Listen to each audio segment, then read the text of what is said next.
So, hey everybody, I am Ali Lichtenberg, and like Madan said, I am a media buyer. Now I work with combining that with measurement, and this presentation picks up after the point that you've run an experiment or done your MMM. You come up with a set of multipliers, and the question is, what do I do with those multipliers? How do I actually turn that analysis into a decision? You know, the decision-making process can be emotional, it can be difficult. So we like to advise on creating a decision matrix ahead of time. So this is how it plays out in terms of laying the math out. So the first step in this process is to apply the multiplier that we achieved during the testing process. So what we're going to do is take the ROAS that our platform is telling us, and we're going to apply our multipliers. And we're going to take our last touch revenue, multiply it by our multiplier, get a new AA revenue, and therefore a new AA ROAS.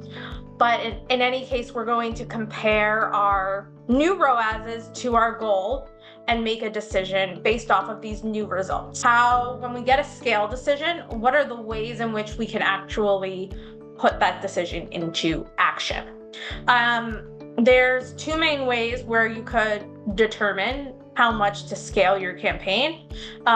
For larger budget increases, you know, if you think that your scale calls for something that might be potentially much larger than you are currently running, you could run a scale test where we take 10% of your markets and simulate scaling up as if you were doing it nationally. So it gives you a chance to test what the diminishing return would be. How much can I increase my budget? So what ultimately happened was we started with a budget of maybe 125K. We ultimately got to a place of 390K, so able to double that accordingly.